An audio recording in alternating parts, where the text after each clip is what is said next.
Closing capital ना प्रायोजक छे ट्रेड बुल्स। अब ट्रेडिंग सबके बस की बात है।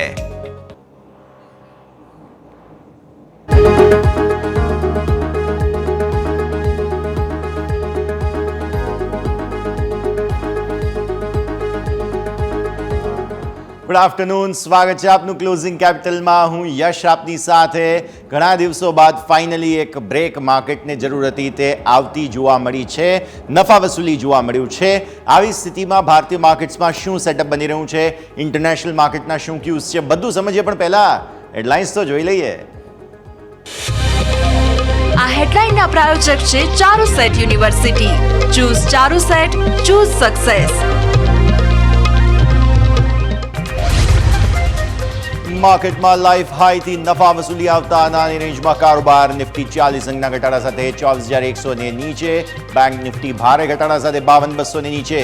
એફએમસીજી ઓટો તરફથી દબાણ. ડાઉ ફ્યુચર્સ 120 અંક નીચે. યુરોપિયન માર્કેટમાં 0.5 થી 1% વેચવાલી. એશિયન માર્કેટમાં મિશ્ર રહ્યા સંકેતો.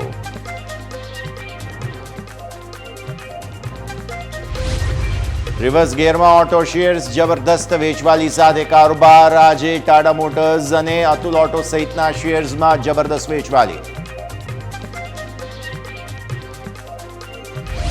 નોમુરાએ વધારે આઈટી શેરના ટાર્ગેટ. LTI, Mindtree, Infosys, Wipro, HCL tech 1.5 થી 3% વધી. નિફ્ટીના top gainer tech Mahindra, Mphasis અને કોફોર્જમાં મજબૂતી.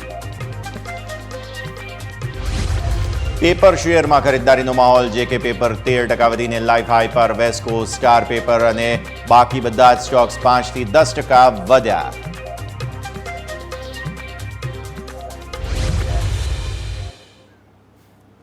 અને આ સરે જાઓ સીધા અમારા ઇન્ટરેક્ટિવ વોલ પર જઈએ અને સમજીશું ડેઇલી ચાર્ટ્સ પર નિફ્ટીની શું સ્થિતિ બનતી જોવા મળી રહી છે. એક વાત સ્પષ્ટ છે, આજે ફાઇનલી એક બ્રેકની જરૂર હતી. કન્સોલિડેશનના માહોલમાંથી ઘટવાની જરૂર હતી, તે થતું તમને જોવા મળી રહ્યું છે. અને આવી સ્થિતિમાં ભારતીય માર્કેટ્સ જે છે તે હવે લિમિટેડ રેન્જમાં આવતા તમને ફાઇનલી જોવા મળી રહ્યા છે. તો જે પ્રકારે તમે નિહાળી રહ્યા છો, અહીંયાથી ખાસ આજે એક નિફ્ટીમાં તમને બ્રેક લાગતી જોવા મળી. પણ સારી વાત એ છે કે ન્યૂનતમ સ્તરોથી તમને એક રિકવરી પણ આવતી જોવા મળેલી છે. ડેઇલી ચાર્ટ્સ તમે જુઓ છો તે પ્રમાણે અહીંયાથી ખાસ આજે આપણે લાલ નિશાનમાં સંકેત જોઈ રહ્યા છીએ. તમે ટ્રેન્ડ લાઇન જુઓ. આ આટલા દિવસથી 1, 2, 3, 4, 5 અને આ છઠ્ઠો દિવસ છે. અહીંયાથી ખાસ તમે જુઓ છો ટ્રેન્ડ લાઇન જે છે તે હજુ પણ પરફેક્ટલી પોઝિટિવ છે. કોઈ તકલીફ નથી. એક વખત તમે જે આ 10 દિવસની ઈએમએ છે ત્યાંથી સપોર્ટ લીધા, તે બાદ ટ્રેન્ડ લાઇન હજુ પણ પોઝિટિવ છે. પણ હા, એક વાત જરૂર છે કે તમારી એ જે ટ્રેન્ડ લાઇન બની રહી છે તેમાં આજે એક ટોપ બનાવવાની કોશિશ તમે અહીંયાથી કરી છે અને ત્યારબાદ ઉપલા સ્તરોથી થોડી વેચવાલી જોવા મળી. આજે તમારા રેકોર્ડ હાઈ બનતા જોવા મળ્યા તે હતા 24,236. આપણે પહેલી વખત 24,200 ને પાર નીકળ્યા અને ત્યારબાદ તમને વેચવાલી આવતી જોવા મળી. જેમાં શું થયું છે, ડેઝ લો તમારા બન્યા છે એક્ઝેક્ટલી 24,056ના. સો આ છે તમારા માટે આજના ડેઝ લો. 24,000 તમારા માટે બહુ જ મહત્વપૂર્ણ સપોર્ટ છે. આવી સ્થિતિમાં 24,000ના સપોર્ટ સાથે તમે સતત વારંવાર ફરી એકવાર ઉપર જઈ રહ્યા છો. આજે પણ તમે પરિસ્થિતિ આ જ રીતે જોઈ. તમારી 10 દિવસની ઈએમએ ક્યાં આવી રહી છે? 23,835. આ છે તમારા માટે અલ્ટિમેટ સપોર્ટ. આ છે 23,835નું લેવલ. તો આવી સ્થિતિમાં થઈ એ રહ્યું છે કે ઉપલા સ્તરો પર રેકોર્ડ હાઈ બનાવ્યા બાદ થોડી નફા વસૂલી 24,056 પર અટક્યા. 24,000 તોડવાની કોશિશ કરી પણ સોફાર સફળતા નથી મળી અને ફરી અત્યારે ફિલહાલ 24,123 પર તમે જોઈ રહ્યા છો કારોબાર. એટલે ન્યૂનતમ સ્તરોથી તમને સપોર્ટ આવતા જોવા મળી રહ્યા છે. 15 મિનિટના ચાર્ટ પર સમજીએ. 15 મિનિટના ચાર્ટના હિસાબથી તમને જોવા મળશે જે મૂવમેન્ટ આવી છે તેમાં થોડી નફા વસૂલી બાદ ફરી એકવાર ખરીદદારી. જુઓ, આ પહેલી કેન્ડલ તમારી અહીંયા છે. અહીંયા જ તમારા રેકોર્ડ હાઈ બની ગયા. રાઈટ. હવે એક વખત રેકોર્ડ હાઈ બની ગયા બાદ તમને જે છે તે શાર્પ વેચવાલી આવતી જોવા મળી. પછી ફરી એકવાર તમે ખરીદદારી આવતા જુઓ છો. એ ખરીદદારી આવ્યા બાદ વારંવાર જુઓ તમે સેલિંગ એફર્ટ્સ જ તમને અહીંયાથી ખાસ બનતા જોવા મળી રહ્યા છે. અને અગેન જે ન્યૂનતમ સ્તરો પર સપોર્ટ લઈ અને પછી ફરી એકવાર તમે આ જ લેવલને આસપાસ અત્યારે કારોબાર કરી રહ્યા છો. બહુ કંઈ ટ્રેન્ડ ચેન્જ નથી. પણ તમે એક ઓબ્ઝર્વેશન જુઓ. 15 મિનિટના ચાર્ટના હિસાબથી તમારો ટ્રેન્ડ ડાઉનવર્ડ્સ થાય છે. હવે ડેઇલી ચાર્ટ્સમાં આપણે અપવર્ડ્સ ટ્રેન્ડ જોયો હતો. અહીંયા આપણે તમે જોઈ રહ્યા છો ડાઉનવર્ડ ટ્રેન્ડ છે. આ કન્ફર્મેશન આજે ક્લોઝિંગ જો આવી જ રીતે આવે અને આવતીકાલે ફરી એકવાર તમને આવી જ રીતના ટ્રેન્ડ જોવા મળે તો પછી ધીરે ધીરે હવે આપણે તેજીના માર્કેટમાંથી કન્સોલિડેશન પછી મંદીના માર્કેટ તરફ આગળ વધીશું. ત્યાં સુધી હજુ એવી કંઈ ટેન્શન નથી. ભલે કેમ કે રેકોર્ડ હાઈ તો આજે બનાવ્યા છે, એ પરંપરા તો હજુ જળવાયેલી છે, એ હજુ બંધ નથી થયું. તો આ સ્થિતિ. ઓપન ઇન્ટરેસ્ટ આવો સમજી લઈએ એક્સપાયરી પહેલાં શું થઈ રહ્યું છે. તમને યાદ હોય તો સવારે આપણે વાત કરી હતી કે 24,000 પર ભરપૂર એડિશન છે. હા, થોડા ઉપરના સ્તરોથી પુટ રાઇટર્સ કપાયા હોય તેવી સ્થિતિ જરૂર બની છે, એટલે 24,000નો તમારો સ્ટ્રોંગ સપોર્ટ છે. ફાઇટ તમારી થતી હતી તે 24,200 આસપાસ જોવાના હતા આપણે, તો રેકોર્ડ હાઈ તમારા 24,200ના બની ગયા અને ત્યાંથી પછી સેલિંગ આવ્યું જે 24,050 સુધી તમને લઈને આવ્યા. તો આવી સ્થિતિમાં 24,200 જે છે તે તમારા માટે હવે ઇમિડિયેટ રેઝિસ્ટન્સ બની રહ્યું છે. આ ગુરુવારની એક્સપાયરી માટે થઈને 24,200 પર તમને અટકતા જોવા મળી રહ્યા છો. અહીંયાથી 24,100 પર તમે નજર કરો કે જ્યાં બુલ્સ અને બેયર્સ બંને એકદમ બેલેન્સ્ડ છે અને અહીંયા વધારે ફાઇટ થઈ રહી છે. એક વખત 24,000 ટેકઆઉટ કરવા પહેલાં બુલ્સ કોશિશ કરી રહ્યા છે, પણ બેયર્સ કોશિશ કરી રહ્યા છે, પણ બુલ્સ હજુ જે છે તે પલડું તેમણે છોડ્યું નથી, ભારે છે તેમના તરફથી હજુ પણ. તો આ સ્થિતિ ખાસ તમે ધ્યાન પર રાખો. ચેન્જ નજર કરો 24,500માં ઇન્ટરેસ્ટિંગલી અને 24,200માં બહુ જ સરસ એડિશન આજના દિવસે નિફ્ટીના ઓપન ઇન્ટરેસ્ટમાં જોવા મળી રહ્યું છે. તો એક વખત નજર કરો નિફ્ટીના ઓપન ઇન્ટરેસ્ટ ચેન્જમાં, પર્ટિક્યુલરલી 24,000ના પુટ રાઇટર્સ તમે જુઓ છો અહીંયાથી થોડા એડ જરૂર થયા છે, પણ એવું સિગ્નિફિકન્સ નથી. સામે તમે જુઓ 24,100, 150 અને 200, આ સિગ્નિફિકન્સ એડિશન બતાવે છે, જે તમારે આજે ખાસ ધ્યાન રાખવું જોઈએ. આ જે પર્ટિક્યુલર એડિશન આવ્યા છે આજના દિવસના બહુ જ મહત્વપૂર્ણ છે, એટલા માટે થઈને તમને આજે અવરોધ મળ્યો અને તેના કારણે તમે નીચેની તરફ આગળ વધતા જોવા મળ્યા છો. નિફ્ટીની આપણે વાત કરી હતી. આવો બેંક નિફ્ટી પર ફટાફટ સમજી લઈએ. બેંક નિફ્ટીમાં પર્ટિક્યુલરલી થઈ રહ્યું છે કે અહીંયા ઉપલા સ્તરોથી વારંવાર ટોપ બની રહ્યા છે. જેવા પોઝિટિવ તમને નિફ્ટીના ડેઇલી ચાર્ટ્સ જોવા મળે છે એવા બેંક નિફ્ટીના નથી. તમારા બેંક નિફ્ટીએ છેલ્લે 10 દિવસની EMAનો સપોર્ટ લીધો હતો ચૂંટણીના દિવસે 2 જૂન અને ત્યારબાદ 4 જૂનની જે પરિસ્થિતિ બની હતી તે પછી તમે જેટલી વખત 10 EMAને નજીક આવ્યા છો તેટલી વખત તમે તેજી જોઈ છે. ફરી એકવાર અહીંયા પણ જુઓ, આ ગેપ બહુ મોટો હતો, પછી ફરી હવે તમે આજે આવીને ઊભા છો તમારી 10 દિવસની EMAને નજીક. 10 દિવસની EMA થાય છે 51,982. આ તમારું મહત્વનું લેવલ છે 10 દિવસની EMAના હિસાબથી. બેંક નિફ્ટીએ આજના લો બનાવ્યા છે 51,996. એક્ઝેક્ટ આ લેવલથી સપોર્ટ લઈ અને આગળ વધ્યો છે બેંક નિફ્ટી. ઉપર અવરોધ ક્યાં આવ્યો? 52,828. સો આ એક વખત આપણે સ્ક્રીન પર લઈ આવીએ. ટૂંકમાં તમારો 53,000. હવે આ 53,000 જે છે તે રેઝિસ્ટન્સ બની રહ્યું છે ઉપરના સ્તરોથી. 53,000થી અટક્યા, 52,828 આજનો હાઈ છે, 51,996 આજનો લો છે, એટલે ઓલમોસ્ટ જુઓ તમે 900 પોઈન્ટ આસપાસનો ઘટાડો તમને જોવા મળે છે. અલ્ટિમેટ સપોર્ટ છે 10 દિવસની EMA 51,982. ટકવો જરૂરી છે, આજે ક્લોઝ આને ઉપર આવવું જરૂરી છે. ઇનફેક્ટ હું તો કહું આ લેવલ પણ નહીં, 52,000 ટકવું આજે જરૂરી છે. સો ફાર લાગી રહ્યું છે ટકી જશે, પછી જોઈએ. આવું 15 મિનિટના ચાર્ટ પર, ડેઇલી ચાર્ટ પર તમે જેમ જુઓ છો કે ટ્રેન્ડ લાઇન ઉપરથી ટોપ બનાવવાની કોશિશ કરી રહી છે. 15 મિનિટના ચાર્ટમાં ક્લિયર કટ તમને ડાઉનવર્ડ ટ્રેન્ડ જોવા મળશે, જાણે કે આમ છેદ ઉડી રહ્યા છે. 15 મિનિટના ચાર્ટમાં તમારી પહેલી કેન્ડલ આ બને છે. અહીંયાથી તમે જે સેલિંગ આવતા જોયું તે ઇન્ટ્રાડે હાઈસ તમારા બન્યા હતા, જે મેં તમને વાત કરી આજે કે 52,828. ત્યાંથી તમે જે શાર્પ સેલિંગ આવતા જુઓ છો તે જબરદસ્ત વેચવાલી બતાવે છે. એ વેચવાલી આવ્યા બાદ ફરી એકવાર તમે ધીરે ધીરે ઉપર આવ્યા, પણ અગેન જેટલા પણ તમે જુઓ છો તેજીના એફર્ટ્સ બને છે. ભલે આ 15 મિનિટના ચાર્ટમાં આટલી વખત તેજી તમે જોઈ, પણ પછી ફરી એકવાર શાર્પ સેલિંગ આવતું તમને જોવા મળ્યું, અને પછી ફરી એકવાર તમે જુઓ છો વોલ્ટિલિટીને કારણે થઈને અહીંયાથી સેલિંગ જ આવતું જોવા મળે છે. છેલ્લે તમે 52,000 તોડ્યું પણ હતું, અહીંયાથી ખાસ આ લેવલ તોડ્યું અને ત્યારબાદ ફરી રિકવર થઈ ગયા છો. તો હવે જોઈએ ક્લોઝિંગ કઈ રીતે તમને આવતું જોવા મળે છે. 15 મિનિટના ચાર્ટ પર એક વખત ફટાફટ સમજી લઈએ. 15 મિનિટના ચાર્ટના હિસાબથી તમને જોવા મળશે અહીંયાથી ખાસ પરિસ્થિતિ. ઓપન ઇન્ટરેસ્ટની વાત કરીએ ખાસ. ઓપન ઇન્ટરેસ્ટમાં સપોર્ટ સારો છે તમારો, 52,000 પર ઊભા છે હજુ પણ પુટ રાઇટર્સ. એટલા માટે જ આજે 52,000 તોડ્યા બાદ ફરી એકવાર રિકવરી આવી, પણ હજુ પણ એ ટકી રહેશે કે નહીં એ સવાલનો જવાબ મુશ્કેલ છે. તો એ સમજીએ. બીજું 52,500 પર એક વખત નજર કરો. અહીંયા કોલ રાઇટર્સ અગ્રેસિવ છે અને સાથે સાથે તમે જુઓ છો 53,000 જ્યાંથી આજે વેચવાલી આવવાની શરૂઆત થઈ હતી, 52,900 આસપાસથી. સો 52,900 આસપાસથી સેલિંગ આવી રહ્યું છે. 53,000 અલ્ટિમેટ રેઝિસ્ટન્સ તમારા માટે બની ચૂક્યું છે. તો આવતીકાલે એક્સપાયરી છે બેંક નિફ્ટીની, એ પહેલાં તમે જુઓ છો આ સ્થિતિ ખાસ તમારા માટે બની રહી છે. ઓપન ઇન્ટરેસ્ટ ચેન્જ ફટાફટ સમજી લઈએ. ઓપન ઇન્ટરેસ્ટ ચેન્જના હિસાબથી તમે નજર કરો. અહીંયા આજે એડિશન કોલમાં વધારે થતા તમને જોવા મળી રહ્યા છે. આ છે 53,000 અને આ છે 52,500. તમે જુઓ છો તે પ્રમાણે મેજર એડિશન અહીંયા થયું છે, 53,000 પર થયું છે. અને સાથે સાથે તમે જોશો 52,300, 52,200 આ બધા જ સંકેતો છે કે જેને તમારે ધ્યાન પર રાખવા જરૂરી છે. તો આ સ્થિતિ આપણે ખાસ ધ્યાન પર રાખીએ. બીજા તમે પુટ રાઇટર્સ અહીંયાથી એક્ઝિટ લેતા જુઓ છો, પર્ટિક્યુલરલી 52,600, 700, 600, 500માં એક્ઝિટ થઈ ગઈ છે. આ સ્થિતિ પણ જુઓ. તો આપણે વાત કરી લીધી બેંક નિફ્ટીની બધા જ સંકેતો મહત્વપૂર્ણ છે. સમય થઈ ગયો છે એક નાનકડા વિરામનો. બ્રેક લઈએ અને બ્રેક બાદ આપણે આપણા એક્સપર્ટ સાથે ચર્ચા કરીએ, સમજીએ માર્કેટના સેટઅપને.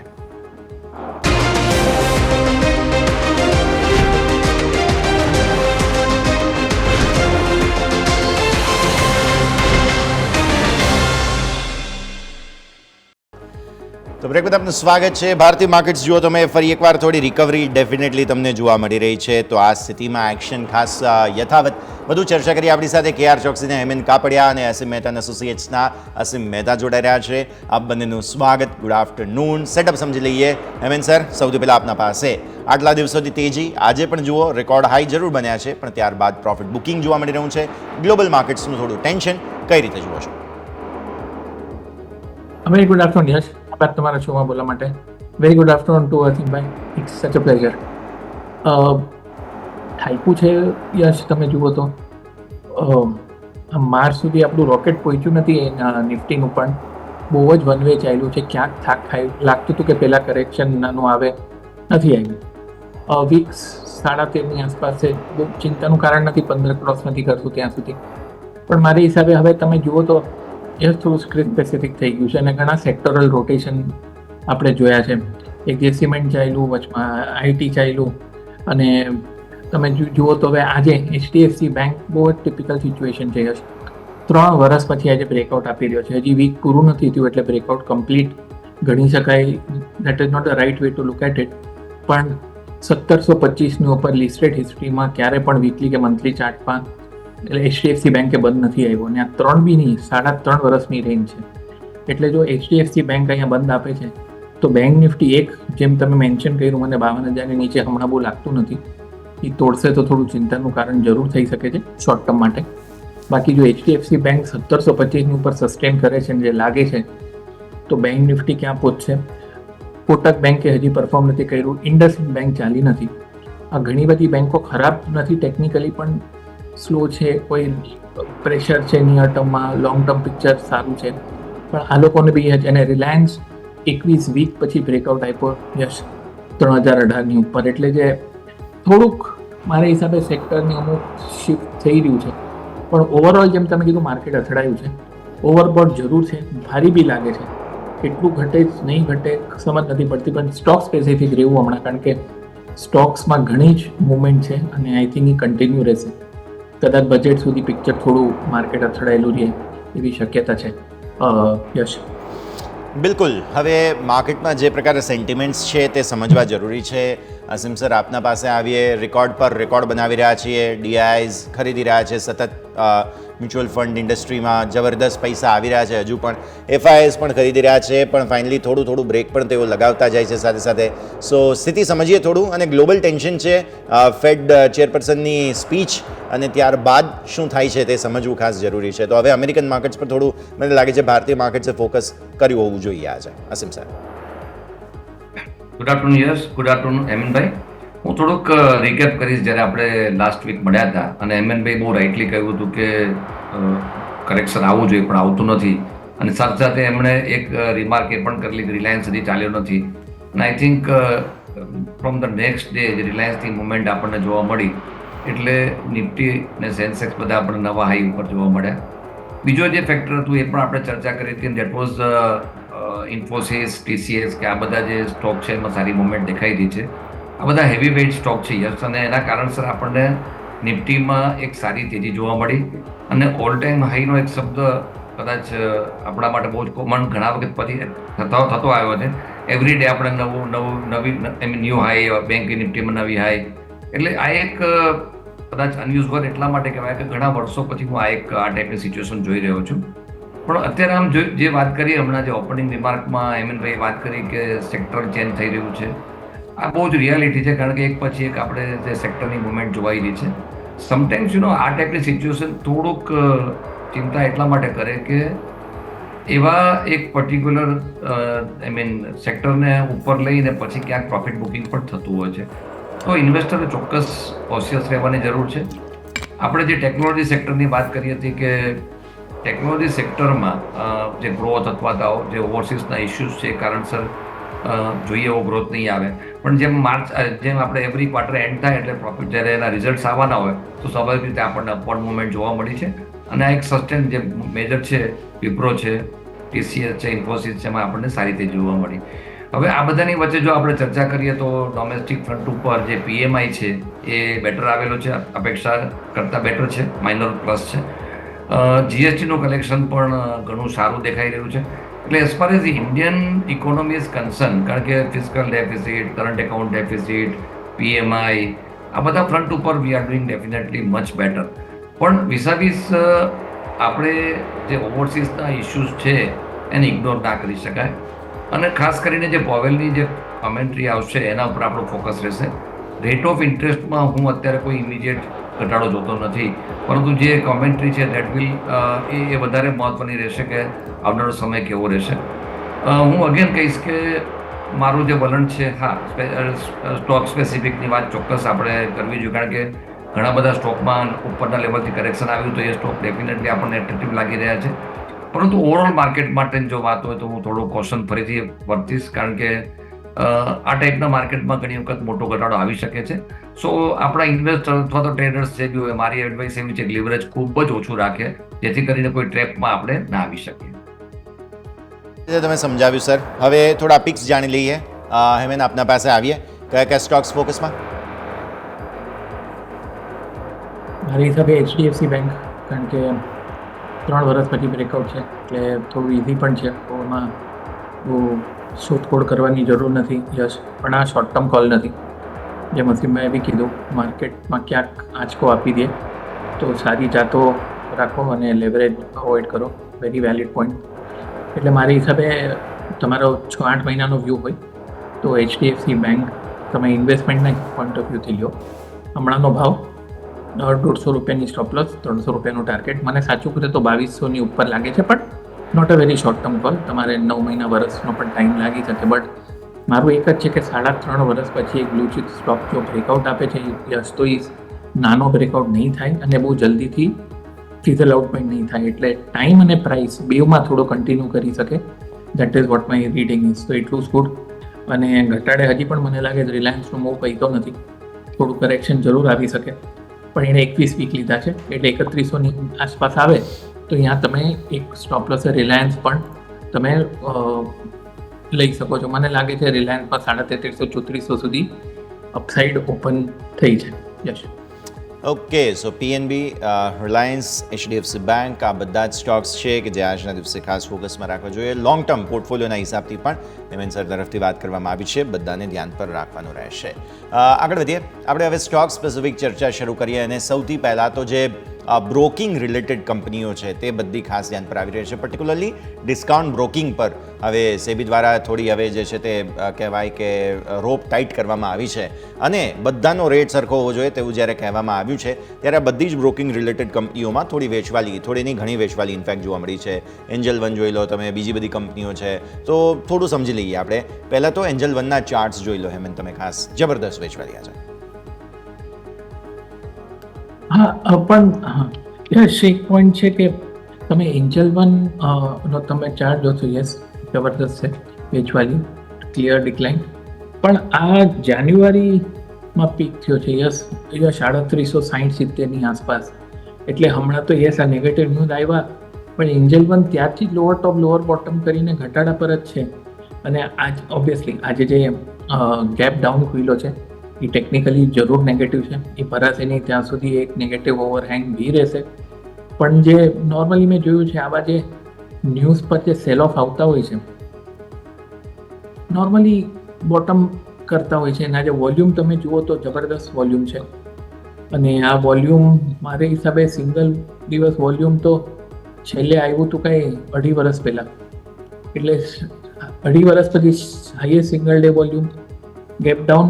અને જે 4 જૂનનું જે લો કર્યું છે 2285, યસ, એ જ્યાં સુધી તૂટતું નથી. મને લાગે છે okay, not fair to say કે it is in the price, પણ ઘટાડો છે ક્યાં ઘણું બધું એડજસ્ટમેન્ટ્સ આપણે જોઈતા છે. અને આ 2285 ન તૂટે તો કેવું મુશ્કેલ છે પણ મને નથી લાગતું કે તૂટે. તો 4 ટ્રેડિંગ સેશન જો આ 2285 નથી તૂટતો યશ, તો મને લાગે છે આ ડાયજેસ્ટ થઈ ગયો કોઈ આ ઇવેન્ટ. એટલે I would not be very bearish at this point in time. હા, ટેકનિકલી તમે કીધું પ્રેશર છે, લોઅર ટોપ લોઅર બોટમ છે, ડાઉન ગેપ છે, એટલે કંઈક સારું નથી દેખાતું, પણ મને લાગે થોડું ઓવરડન થઈ રહ્યું છે. આજે બોટમ થવાના ચાન્સ છે ખરા. જેમ મેં કીધું કન્ડિશન છે 4 દિવસ ઓલું 4 જૂનનું લો ન તોડે. યસ. ઓકે, તો વ્યૂ આ પ્રમાણે અહીંયાથી ખાસ બનતો જોવા મળી રહ્યું છે. એન્જલ 1 ડિસ્કાઉન્ટ બ્રોકિંગ પર થોડું સખ્તી હવે વર્તાવી રહ્યું છે, જ્યારે સેબી સિમ સર બધાને લેવલ પ્લેઇંગ ફિલ્ડ લાવવાની કોશિશ કરવામાં આવી છે. આ નિર્ણયને તમે કઈ રીતે જુઓ છો? યસ, કદાચ શક્તિ શબ્દ થોડો ખાસ ગણાશે, પણ જ્યારે એક જ ઇન્ડસ્ટ્રીમાં અલગ અલગ જે બ્રોકરેજ એક્ટિવિટી હોય, એટલે કે આપણે ઓનલાઈન બ્રોકિંગની વાત કરતા હોઈએ કે જે એડવાઇઝરી સાથે બ્રોકિંગ થતું હોય, એમાં કદાચ જે ઓનલાઈનમાં યુઝવલી એવું છે કે જે ઇન્વેસ્ટર છે પોતે ટ્રેડિંગ કરતો હોય છે, પણ જે ચાર્જિસની વાત આવતી હોય તો હું માનું છું ત્યાં સુધી એમાં ડિફરન્સ ના હોવો જોઈએ. અને આ સ્ટેપ મારા મત પ્રમાણે તો એક ન્યાયની દ્રષ્ટિએ અથવા એમ કહી શકાય કે લેવલ પ્લેઇંગ ફિલ્ડની દ્રષ્ટિએ યોગ્ય ગણી શકાય. કારણ કે બીજા બધામાં તમે બ્રોકરેજમાં પ્લસ માઇનસ કરી શકો છો, કારણ કે વેન ઇન્વેસ્ટર પોતે જાતે ઇન્વેસ્ટ કરતો હોય ત્યાં મેન પાવરની એમને ઓછી જરૂર પડતી હોય, તેવા સંજોગોમાં તમે ઝીરો બ્રોકિંગ શબ્દ વાપરો છો કે ઓછા માર્ક ચાલો છો, એ કદાચ જસ્ટિફાઈડ છે. પણ જ્યારે ચાર્જિસની વાત આવતી હોય તો એમાં ડિમાર્કેશન ના હોવું જોઈએ. એટલે ઇન માય ઓપિનિયન જે સેબીનો જે પગલો છે એ ડેફિનેટલી યોગ્ય ગણી શકાશે, અને એમાં કોઈ ફેવર કે કોઈ અગેન્સ્ટની વાત નથી. એક જે એનોમલી હતી એ દૂર કરી છે એવું હું માનું છું. ડેફિનેટલી. તો વ્યૂ આ પ્રમાણે અહીંયાથી ખાસ બનતો જોવા મળી રહ્યું છે. નજર રાખવાની રહેશે આ સમગ્ર સેક્ટર પર. હેમંત સર, પેપર સ્ટોક્સ બધા જ આજે ફાયર્ડ અપ છે. અગેન આપણે સતત ચર્ચા કરેલી છે પેપર સ્ટોક્સની, જે કે છે સ્ટાર છે, બધાની તમે બહુ જ વાત કરેલી છે. બધા જ તમે જુઓ સ્ટોક્સ આજે ખાસા એવા ફાયર્ડ અપ છે. ચાર્ટ્સમાંથી તમને કોઈ પસંદ પડી રહ્યો હોય, કેમ કે માલુ પેપર સહિત બધામાં જબરદસ્ત એક્શન. બસ એક જ પ્રોબ્લેમ થાય છે પેપર સ્ટોક સાથે કે જ્યારે પણ સેક્ટરમાં તેજી આવે તો બસ અપર સર્કિટમાં લોક થઈ જાય છે, અને અગેન જ્યારે મંદી આવે ત્યારે પણ થોડું રિસ્ક રહેતું હોય છે. યસ, તમે થોડો આપણે વર્લ્ડ કપ જીતી ગયા, પણ તમે તો હમણાં જસપ્રીત બુમરાહ જેવો એક તમે યોર્કર લેન ડિલિવરી નાખી દીધી. કારણ કે જેમ તમે કીધું બધું જ ભાગી ગયું છે.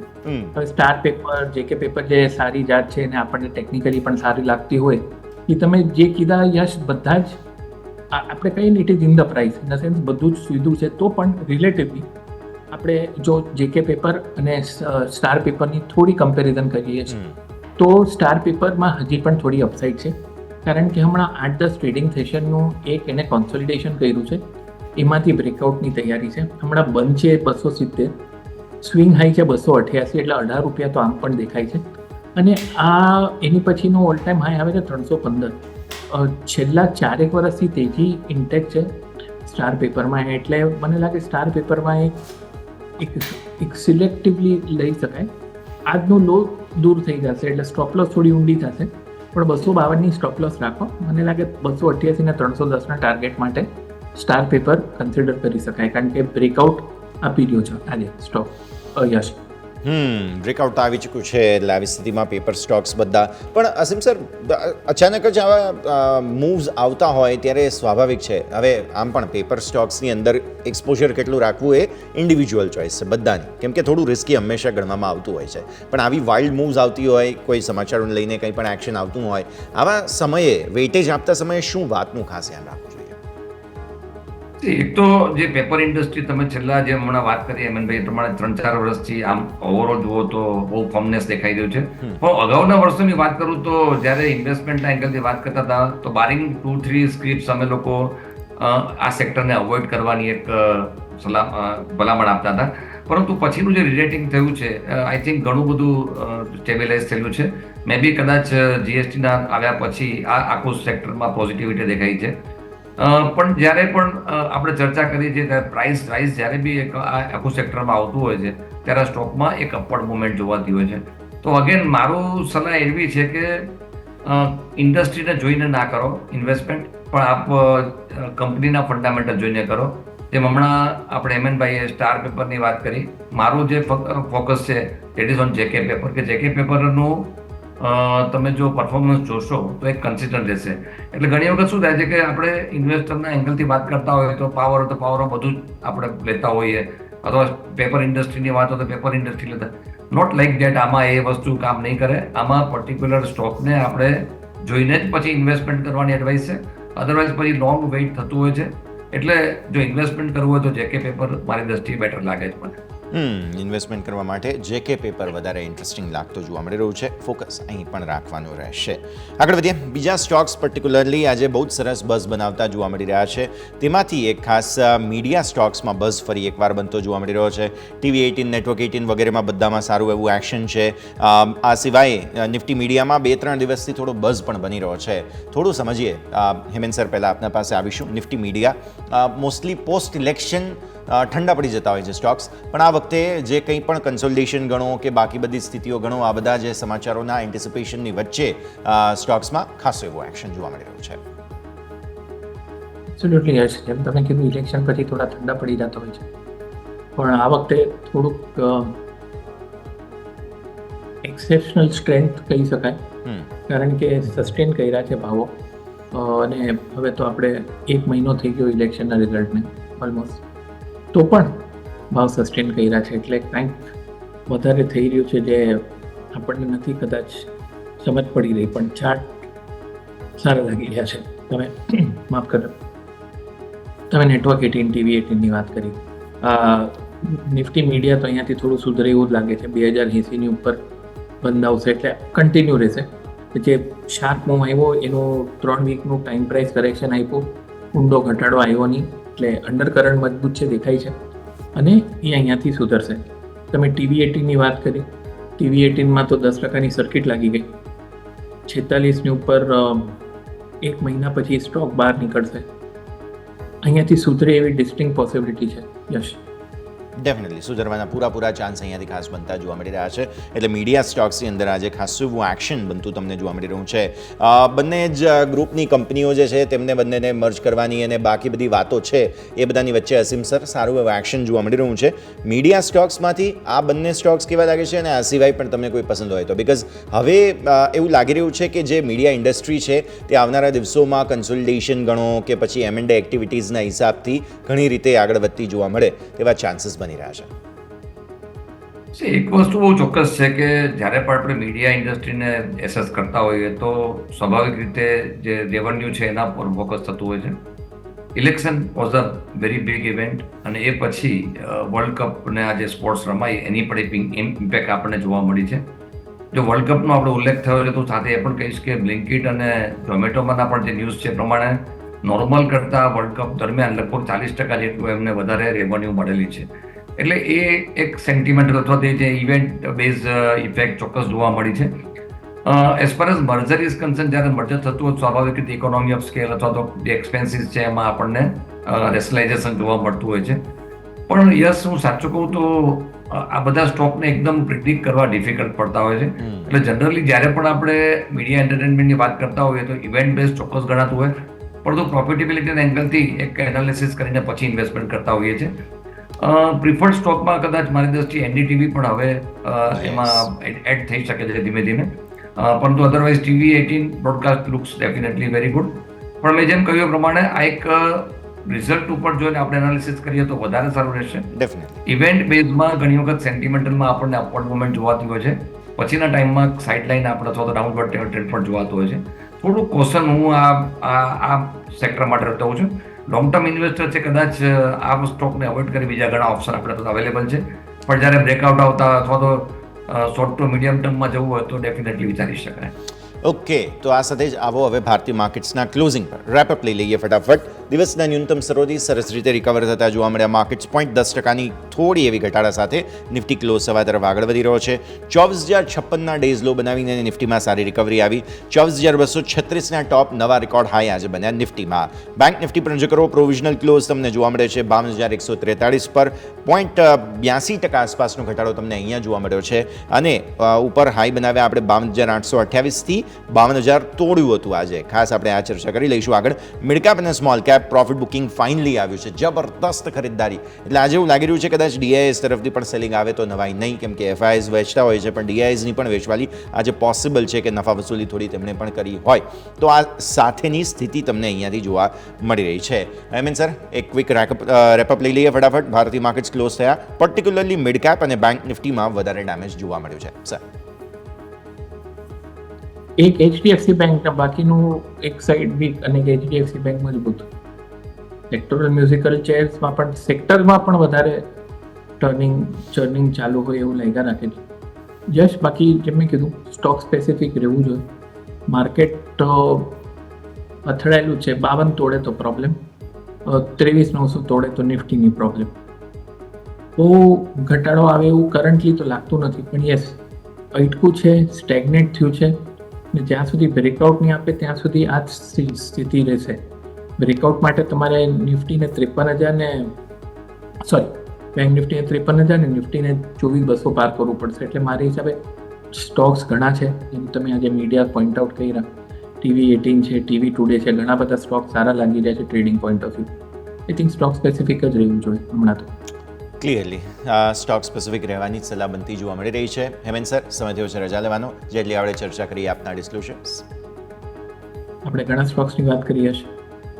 પર્સનલ હોલ્ડિંગમાં તો નથી, ફેમિલીના હોલ્ડિંગમાં હોઈ શકે છે. અમુક સ્ટોક્સ પર અમારું ફંડામેન્ટલ કવરેજ છે, જે વ્યૂઝ તમારી ચેનલ પર વ્યક્ત કર્યા છે. રિટેલ અને ઇન્સ્ટિટ્યુશનલ ક્લાયન્ટને પણ કમ્યુનિકેટ થયા શકે. તો દર્શકોને એક જ વિનંતી છે કે ભાઈ એના ફાઇનાન્શિયલ સલાહકારની સલાહ લઈને જ કામ કરવું, સ્ટોપ લોસ જરૂર રાખવી. અને આભાર તમારા શોમાં બોલવા માટે યશ, અને wonderful doing a show with you અસીમભાઈ. થેન્ક યુ સર, ખૂબ ખૂબ આભાર આપનો અમારી સાથે જોડાયા અને આ સમગ્ર ચર્ચામાં ભાગ લીધો. Thank you Hemen sir. તો ભારતીય માર્કેટ્સનું ક્લોઝ ક્વિક રેપઅપ તમને ફટાફટ બતાવી દઈએ. તમે જુઓ છો તે પ્રમાણે આજે મેજર વેચવાલી આવતી જોવા મળી. નિફ્ટી ઓટો સૌથી વધારે તમને ઓટો નંબર્સ આવ્યા અને ત્યારબાદની સ્થિતિ તમને પર્ટિક્યુલરલી ખરાબ થતી જોવા મળી. સરકારી બેંક્સ તમે જુઓ, સરકારી બેંક્સમાં મેજર સેલિંગ તમને આજના દિવસે જોવા મળ્યું. 0.5% આસપાસની વેચવાલી તમને સરકારી બેંક્સમાં આવતી જોવા મળી. ત્યારબાદ ખાનગી બેંક્સની અંદર અગેન બેંક નિફ્ટીમાં જે મૂડ માહોલ હતો, ખાનગી બેંક્સની અંદર પણ તમને મેજર વેચવાલી આવતી જોવા મળી 0.5% આસપાસની. એફએમસીજી તમે જુઓ, અગેન 0.5% આસપાસની વેચવાલી. એફએમસીજીમાં ગઈકાલે તમને યાદ હોય તો સારી ખરીદદારી હતી. વરસાદ આ તે બધી સ્થિતિઓને જોતા મને એવું લાગે છે કે એક સમય ખરીદદારી આવી, પણ પ્રોફિટ બુકિંગ તુરંત જ આવી ગયું. હવે એફએમસીજીને હંમેશા ડિફેન્સિવ તરીકે માનવામાં આવે છે, તો આજે જ્યારે વેચવાલી જોવા મળી, અગેન થોડી અસર તમને અહીંયા જોવા મળી. ત્યારબાદ તમે નજર કરો અહીંયાથી ખાસ મિડ કેપ, અગેન અહીંયા પણ મોટી વેચવાલી હતી. સેક્ટર સ્પેસિફિક અહીંયા પણ સરકારી અને ખાનગી બેંક્સે મોટી અસર પહોંચાડી. પછી ઓટો હતા કે જેમાં પણ જે ઓટો એન્સિલરીઝ પર્ટિક્યુલરલી હતા તેમાં બધામાં પ્રોફિટ બુકિંગ હતું, તેના કારણે થોડી અસર તમને ઓટોમાં જોવા મળી છે. ફિન નિફ્ટીની અંદર આજે એક્સપાયરી હતી, ત્યાં પણ મેજર વેચવાલી. મેટલ, કન્ઝ્યુમર ડ્યુરેબલ્સ, આ બધાની અંદર મેજર વેચવાલીના સંકેતો જેમ તમે જુઓ છો તે પ્રમાણે જોવા મળ્યા. ત્યારબાદ સરકારી એન્ટરપ્રાઇઝીસની અંદર પણ વેચવાલી હતી. ખરીદદારી ક્યાં હતી? આઈટી સ્ટોક્સ દિવસની શરૂઆતથી જ પોઝિટિવ હતા અને આમ જોવા જાવ તો કદાચ માર્કેટનો મૂડ પણ તેણે બતાવી દીધો હતો આઈટી સ્ટોક્સે કે આજે હું ચાલીશ તો નિફ્ટીને તો બ્રેક લગાવીશ, અને એવું જ થયું એકચ્યુઅલી. આઈટી સ્ટોક્સમાં સારું મજબૂતીના સંકેતો હતા. મીડિયા હમણાં વાત કરી, આ સિવાય રિયલ એસ્ટેટ સ્ટોક્સ 0.5% મજબૂતી. CPSE, energy, oil and gas બધાની અંદર ખરીદદારી આપણને જોવા મળેલી હતી. હવે આપણે જઈએ અસીમ સર પાસે અને સમજીએ પહેલાં તો જે ઓટો નંબર્સ આવ્યા છે તેને. અસીમ સર, અમુક જગ્યાએથી થોડા પેઇન પોઈન્ટ્સ આવતા જોવા મળી રહ્યા છે. પર્ટિક્યુલરલી તમે જુઓ આઈશર, TVS અનુમાનથી નીચે રહ્યા. આ બધાના કારણે થોડા સ્ટોક્સને પિટાઈ થઈ છે. બજાજ ઓટો તમે જુઓ તો જે માર્કેટ એન્ટિસિપેટ કરે છે દર વખતે તેનાથી ઓછા નંબર્સ, પણ સાથે સાથે તમે હિસ્ટોરિકલી જુઓ તો એપ્રિલ મે થોડા ઓટો નંબર્સના હિસાબથી થોડા ડ્રાય રહેતા હોય છે. એપ્રિલમાં પણ તમે જોયું કે આ જ સ્થિતિ હતી અને મેમાં પણ તમે જુઓ તો અમુક કંપનીઓએ નો ડાઉટ બહુ સરસ પરફોર્મ કર્યું, જેમ કે હીરો જેણે સરપ્રાઇઝ આપી એકચ્યુઅલી, અને જે કરિઝમા છે પ્રીમિયમ બાઇક્સમાંથી, અથવા તો આ અને હીરો અને હાર્લેની જે સિનર્જી છે, તો એ પર્ટિક્યુલર પ્રોડક્ટ્સની સારી અસર આવી છે હીરોને. પ્લસ રૂરલ જે કન્ઝમ્પશન સુધર્યું તેની પણ સારી અસર હીરોમાં જોવા મળી. પણ સામે બજાજ, TVS, આઈશર આ બધાના નંબર્સ થોડા નબળા જોવા મળી રહ્યા છે. પર્ટિક્યુલરલી ટુ વ્હીલર ઇન્ડસ્ટ્રીને પહેલા આપણે સમજી લઈએ અસીમ સર. યસ, બિલકુલ આપે સાચી વાત કરી છે, કારણ કે ઓટોમોબાઈલ ઇન્ડસ્ટ્રી એક બહુ જ રોબસ્ટ ગ્રોથ આપણને અગાઉના વર્ષમાં જોવા મળ્યો. અને જ્યારે આપણે ફિગર કમ્પેરિઝન કરતા હોય year on year or month on month, તો ક્યાંક આપણને થોડું ડિસઅપોઇન્ટમેન્ટ ચોક્કસ દેખાય. પણ યસ ઓવરઓલ નો ડાઉટ આપણે ફિગર્સ ડાઉનવર્ડ ટ્રેન્ડ જોવાયો થોડો, અને કદાચ જે આપણે વાત કરી પ્રમાણે એપ્રિલ મે થોડા ડાઉન રહેતા પણ હોય છે, કારણ કે માર્ચ એન્ડ વખતે આપણે જાણીએ છીએ કે બાઇંગ થતું હોય છે એઝ પર એઝ ડેપ્રિસિએશનના બેનિફિટ લેવા માટેની વાત હોય તો. પરંતુ અપાર્ટ ફ્રોમ ધેટ ફેક્ટર તમે જોશો તો જે પેસેન્જર વ્હીકલની વાત કરો કે કમર્શિયલ વ્હીકલની વાત કરો તો ફિગર્સમાં થોડું આપણને ડાઉનવર્ડ દેખાયું છે, અને એના પાછળનું એક કારણ છે, એક તો જે અગાઉનો બેઝ છે એ ખૂબ મોટો છે, બીજી બાજુ આ ગ્રોથને કોન્સ્ટન્ટ સસ્ટેન કરવો મારી દ્રષ્ટિએ ડિફિકલ્ટ દેખાઈ રહ્યું છે. પણ આ કીધા પછી હું આ સેક્ટર માટે બિલકુલ નેગેટિવ નથી. કદાચ હજી આપણને એકાદ મહિનો ડાઉનવર્ડ જોવા મળે, આવનારા સમયમાં આપણને પાછી ફેસ્ટિવ સિઝન જોવા મળશે, અને ફોર્ચ્યુનેટલી જે મોન્સૂનનું અત્યારનું જે આપણને વલણ દેખાયું છે એ ડેફિનેટલી પોઝિટિવ દેખાઈ રહ્યું છે. અને ઇનિશિયલ જે આપણી પાસે ડેટા છે, ઓફકોર્સ જૂનમાં જે રેનફોલ છે જે નોર્મલ હોય છે એના કરતાં 11% ઓછો હતો, પણ જુલાઈમાં જે પ્રેડિક્શન છે એ એબો નોર્મલ રહેવાની શક્યતા છે. આ બધાના કારણસર એગ્રીકલ્ચર સોઈંગ પણ બેટર થયું છે, અને એ કારણસર આવનારા સમયમાં રૂરલ ડિમાન્ડ ફરીથી પિકઅપ થાય એવી શક્યતા છે. પણ હું કાયમ કહું છું કે જ્યારે ટુ વ્હીલરની ચર્ચા થતી હોય તો આપણે ઈવીના જે સેગમેન્ટ છે એને પણ ભૂલવું ના જોઈએ. ગ્રેજ્યુઅલી, કારણ કે હું છેલ્લા લગભગ 1.5-2 વર્ષથી આ ફેક્ટર હું હંમેશા કહેતો આવ્યો છું કે જે બજાજ ઓટો છે કે બધી જે રેકગ્નાઇઝ કંપનીઓ છે એ લોકો એ બધી જ કંપનીઓ ઈવીમાં થોડી લેટ આવેલી, અને એ કારણસર ઈવીનું પેસ છે એ થોડાક એ લોકો ચૂકેલા છે. પરંતુ હવે ગ્રેજ્યુઅલી એ પણ મોડલ આપણે ઇન્ટ્રોડ્યુસ કરી રહ્યા છે. સો આવનારો સમય એ પણ એમને કોમ્પિટિશન ઓછી લડતી દેખાશે, અને મારા મત પ્રમાણે કદાચ જે આ ફેસ્ટિવ સિઝનમાં આપણને એક સારી પિકઅપ જોવા મળી શકે છે. એટલે ડાઉનવર્ડ આવે છે બાય ચાન્સ તો એને બાય કરવાની ઓપોર્ચ્યુનિટી સમજવી જોઈએ, અને આઈ થિંક એક થોડું ડાઉનવર્ડ અથવા થોડું કરેક્શન આવે એ પણ જરૂરી હતું, જે આપણને આવનારા સમયમાં જોવા મળી શકે છે. તો આપણે જે વાત કરી પ્રમાણે ફરીથી કહીશ કે ટીવીએસ મને બેટર લાગે છે ટુ વ્હીલર્સમાં, અને જો ફોર વ્હીલર્સ અને પેસેન્જર વ્હીકલની વાત કરો તો ટાટા મોટર ઉપર મારું ફોકસ છે. આખું ઇન્ડસ્ટ્રી મને બેટર લાગી રહ્યું છે, કારણ કોન્સોલિડેટ થયા પછી આપણને એમાં અપવર્ડ મુવમેન્ટ જોવા મળી શકે છે. પણ જેમ મેં કહ્યું એ પ્રમાણે આ બધા ફેક્ટર્સના કારણસર અનધર 1 or 2 months આપણે કદાચ થોડું પેઇન જોઈએ, પણ પછી આપણને અપવર્ડ મુવમેન્ટ જોવા મળી શકે છે. ઓકે, તો વ્યૂ આ પ્રમાણે અહીંયાથી ખાસ રહેતું જોવા મળી રહ્યું છે ઓટો સ્પેસ માટે થઈને. પણ સામે તમે ફોર વ્હીલર્સ જુઓ તો પેસેન્જર વ્હીકલનું વેચાણ તો બહુ જ સારું છે, અને ચોમાસાના નંબર સારા છે એટલે રૂરલ ડિમાન્ડ સારી રહેશે, સિટી ડિમાન્ડ તો બહુ જ સારી છે જ. પેસેન્જર વ્હીકલમાં અનપ્રેસિડેન્ટેડ ગ્રોથ જોવા મળી રહ્યો છે, અને ડિમાન્ડ સતત વધારે છે. પ્લસ હવે તો આપણે એ પણ એટલા માટે ધ્યાન પર રાખવું કેમ કે હ્યુન્ડાઈ જે આઈપીઓ લઈને આવી રહ્યા છે, દેશનો સૌથી મોટો આઈપીઓ રહેશે, અને આપણે એ પણ જાણીએ છીએ કે જે કેશ ફ્લો છે તેમનો તે બહુ જ સારો છે, પ્રોફિટેબિલિટી બહુ સારી છે. મારુતિની કમ્પેરિઝનમાં બહુ જ સરસ જગ્યા પર પ્લેસ્ડ છે સ્ટોક. સો એ જે હવે સ્ટોક લિસ્ટ થશે એના હિસાબથી પણ આપણે એક વખત પેસેન્જર વ્હીકલ માર્કેટને સમજવું જોઈએ. આસમ સર, એક યસ બહુ મોટી વાત એ છે કે ભારતનું તમે ઓવરઓલ જોશો તો જે ટાયર 2 ને ટાયર 3 સિટીઝ છે એમાં તમે કદાચ વધારે પેસેન્જર વ્હીકલનું વેચાણ જોઈ શકો છો આવનારા સમયમાં. ધ રીઝન બિહાઇન્ડ એ છે કે જે ગ્રોથ થઈ રહ્યો છે, અને મેં ઓબ્ઝર્વ પણ કર્યું છે, હું ઘણા સિટી વિઝિટ કરેલા જેના ઉપરથી, કે જે સેટેલાઇટ ટાઈપના જે સિટીઝ છે એમાં ઘણો સારો ગ્રોથ છે, અને એ કારણસર આપણને ડિમાન્ડ સારી દેખાઈ રહી છે. હુન્ડાઈની વાત કરીએ તો હુન્ડાઈની પ્રાઇસિંગ હજી પણ નથી આવી આપણી, પણ ડેફિનેટલી એક કોમ્પિટિટિવ પ્રાઇસ રહેશે. મારુતિ સમરાવ પ્રાઇસ ડેફિનેટલી આપણને ઉપરના લેવલથી ઘટાડો જોવા મળ્યો છે, એમનું સેલ્સ પણ ઘણું સારું દેખાઈ રહ્યું છે. ઇવન જે મારુતિની કન્સર્ન્સ હોય છે કે જે અપર એન્ડના જે મોડલ્સ છે એમાં એમની પ્રેઝન્સ ઓછી હતી, એ પણ ધીમે ધીમે હવે આપણને ફીલ થતી દેખાય છે. એટલે મારુતિ ઘણો બધો કરેક્ટ થઈ ચૂક્યો છે મારી દ્રષ્ટિએ, અને હું કદાચ આ ટોટલ ટ્રેન્ડની વિરુદ્ધ પણ કહી શકીશ કે મારુતિ મારી દ્રષ્ટિએ બાઇંગ ઓપોર્ચ્યુનિટી બની શકે છે. હુન્ડાઈનું ડેફિનેટલી જ્યારે આપણે આવશે ત્યારે એની ચર્ચા કરીશું, અને that will definitely rerate the automobile segment as a whole as far as stock market is concern. એટલે મેં જેમ કહ્યું પ્રમાણે ઇનિશિયલ જે આપણે કહીએ કે અપવર્ડ મુવમેન્ટ પહેલાંની આ એક કરેક્શન છે, ઓપોર્ચ્યુનિટી સમજવી જોઈએ, અને હુન્ડાઈનો જે ઇસ્યુ આવશે એ પણ એક ઘણી બધી મોટી ઓપોર્ચ્યુનિટી ઇન્વેસ્ટરને આપશે. કારણ કે આજે આપણે મોટા પ્લેયરની વાત કરી, ટાટા મોટર્સ છે કે પછી મારુતિ છે, તો હુન્ડાઈ એમાં જોઈન્ટ થશે, સ્વાભાવિક રીતે ઇન્વેસ્ટર માટે ઘણી જગ્યા એમાં બની શકે છે. ડેફિનેટલી સો વ્યૂ આ પ્રમાણે અહીંયાથી ખાસ રહેતો જોવા મળી રહ્યો છે. પેસેન્જર વ્હીકલ્સ માટે થઈને નજર ખાસ રાખવાની રહેશે. આગળ વધીએ બીજા સ્ટોક્સ પર્ટિક્યુલરલી કે જેમાં સારું એક્શન આજે બનતું જોવા મળ્યું હતું. CSB bank sir Q1 business update સારા આવ્યા છે અને આના કારણે સ્ટોકમાં એક્શન હતું. નાની બેંક્સ બહુ સરસ પરફોર્મ કરવા લાગી છે. અસીમ સર, એની આપણે જુઓ લાસ્ટ ટાઈમ તમે 1 વર્ષ પહેલાની વાત કરો તો કારણ કે તમે જે આપણે વાત કરી કે નાની બેંકો વધારે સારી પરફોર્મન્સ, એની પાછળનું કારણ એ છે કે આ બધામાં પરફોર્મન્સ જે in comparison two big bank આપણે કમ્પેર કરતા ત્યારે કમ્પેરિઝનમાં બહુ જ મતલબ કહી શકાય કે નેગ્લિજેબલ પરફોર્મન્સ બેટર દેખાતું હતું. પરંતુ જે આરબીઆઈના પ્રોવિઝનિંગના નોર્મ્સ છે, જે રીતે રિકવરીના જે સ્ટેન્ડ થયા છે, એ પછી આ બધી કંપનીમાં એક મોટો જમ્પ રિકવરીમાં પણ દેખાયો છે અને ડિસ્બર્સમેન્ટમાં દેખાયો છે. એટલે આજે આપણે જ્યારે કોટકની વાત કરતા હોય કે HDFC બેંકની વાત કરી, આ એક લેવલે અને જે પ્રાઇસ અર્નિંગ રેશિયોની વાત કરતા હોઈએ તો એક સેચ્યુરેશન પોઈન્ટ ઉપર પહોંચી ગયા હતા. સામે જ્યારે આ બધી બેંકોમાં જે માસિવ ઇમ્પ્રુવમેન્ટ જોવા મળ્યું, પબ્લિક સેક્ટર બેંકમાં હમણાં થોડું કરેક્શન ચોક્કસ છે, પરંતુ એમાં પણ આપણને છેલ્લા 1 વર્ષમાં રોકાણકારોને ખૂબ સારો વળતર મળ્યું છે because the base was very લો અને એમાંથી આપણે બધી ઇમ્પ્રુવમેન્ટ થઈ છે.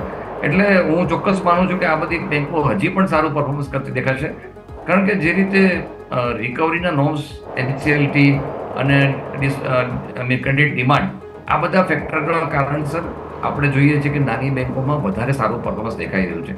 એક જ ફેક્ટર હું ચોક્કસ કહીશ કે રિઝર્વ બેંકની પોલિસી કે ફેડનું જે કોમેન્ટ્રી આવે એની અસર પણ આપણા બેન્કિંગ સેક્ટર ઉપર જોવા મળી શકે છે. એટલે થોડુંક વેઇટ એન્ડ વોચ ચોક્કસ કરીશું, પરંતુ ઓવરઓલ કરેક્શન આવ્યા પછી આ બધા સ્ટોકમાં ફરીથી તેજી થઈ શકે એવી શક્યતા છે. મેઇન વસ્તુ એ છે કે આજે તમે જોશો તો લગભગ બેંક નિફ્ટી બહુ જ હાઈ લેવલ ઉપર ગયા પછી કરેક્શન દેખાયું છે. કારણ આપણે કોઈ બી આપી શકીએ, પણ ઇટ્સ પ્રોફિટ બુકિંગ, એટલે ઘટાડો આવશે, બાઇંગની ઓપોર્ચ્યુનિટી મળશે. તો વ્યૂ આ પ્રમાણે અહીંયાથી ખાસ બનતો જોવા મળી રહ્યો છે. બધી બેંક્સ, એમાં પણ સીએસબી બેંક પર આપણે ખાસ ફોકસ કર્યું. નેક્સ્ટ સર, આપણે પેસેન્જર વ્હીકલની વાત કરી. એક ટાટા મોટર્સ મારે અલગથી ડિસ્કસ કરવું છે બિકોઝ એમના જે તમે ટોટલ સેલ્સ જુઓ તો તે 6% ઘટ્યા છે. કમર્શિયલ વ્હીકલ 6% ઘટ્યું, પેસેન્જર વ્હીકલ 8% ઘટ્યું.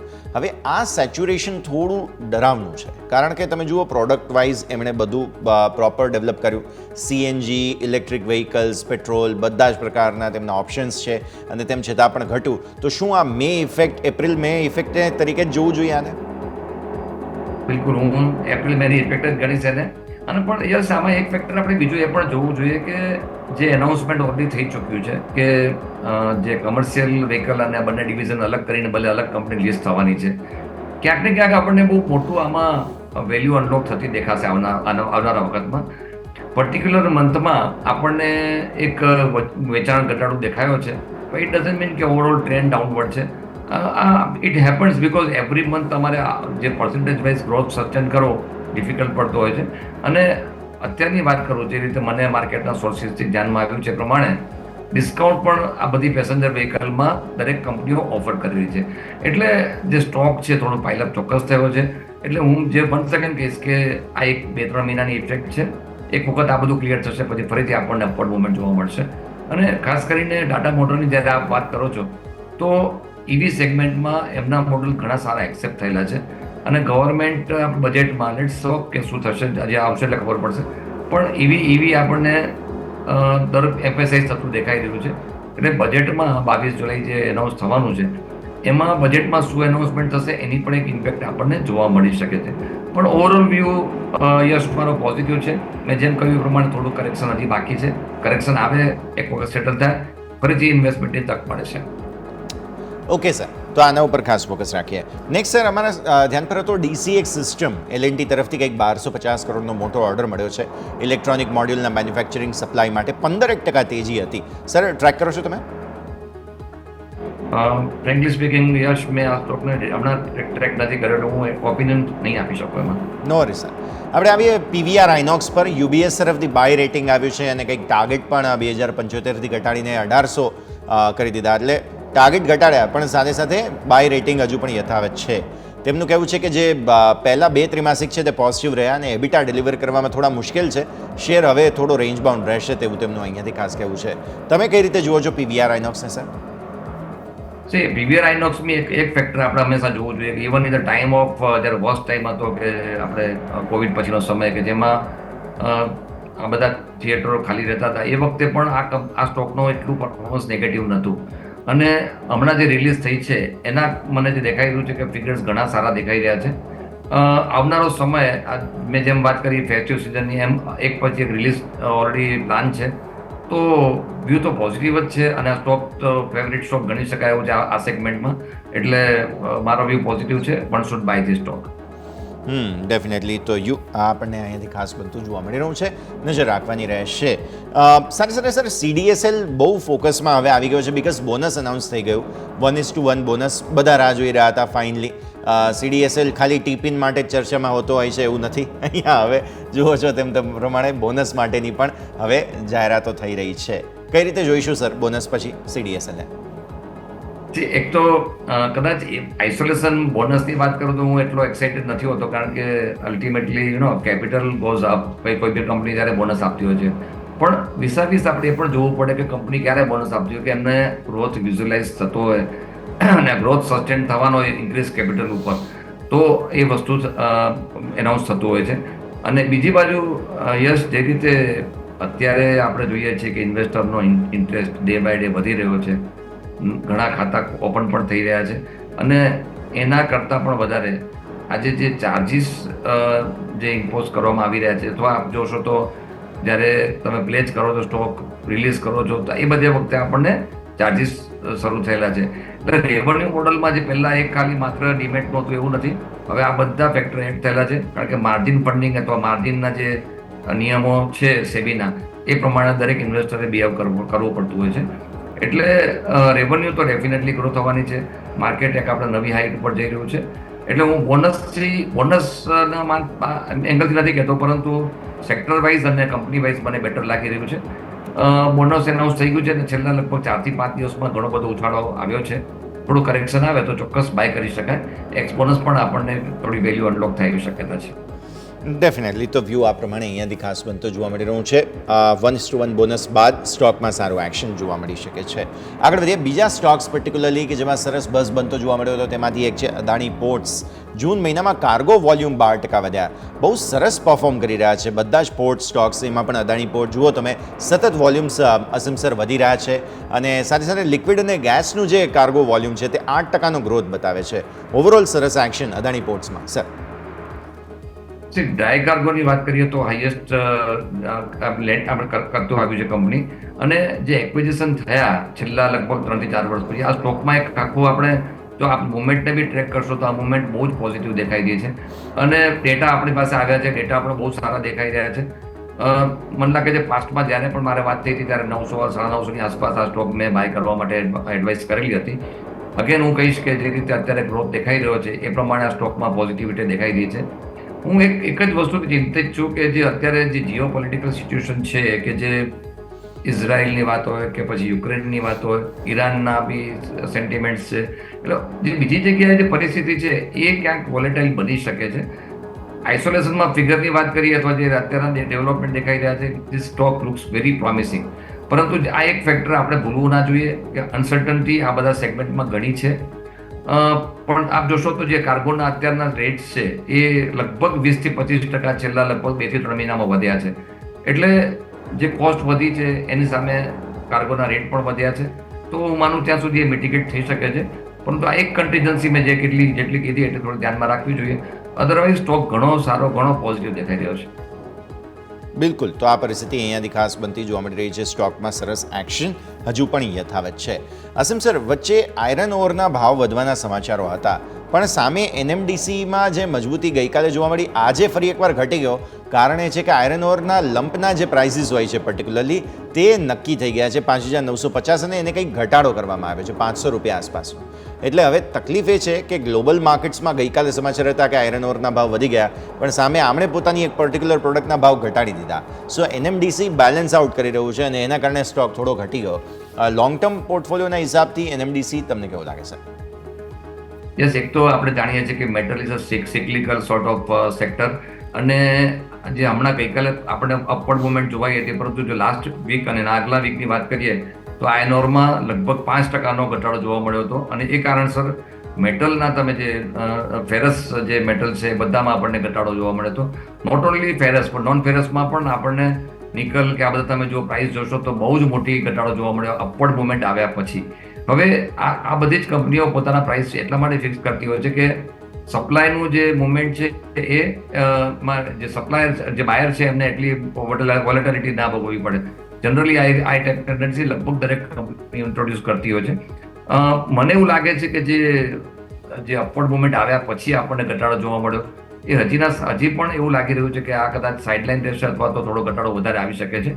એટલે મારી દ્રષ્ટિએ મેટલમાં થોડુંક હજી એક વસવસો કદાચ થોડો વખત રહેશે. નેગેટિવ નથી, પરંતુ એક ટાઈમ ફેક્ટર ચોક્કસ બની શકે છે. કારણ કે મેટલના જે પ્રાઇસની જે ઇફેક્ટ છે વર્લ્ડ વાઇડ પડતી હોય છે અને હમણાં આપણને વોલેટિલિટી ખૂબ મોટી જોવા મળી છે. ઘણા જે મેન્યુફેક્ચરર્સ છે એમને આ બાબતમાં તકલીફ પણ પડી છે, પરંતુ that is the nature of the commodity અને એ કારણસર થયેલું છે.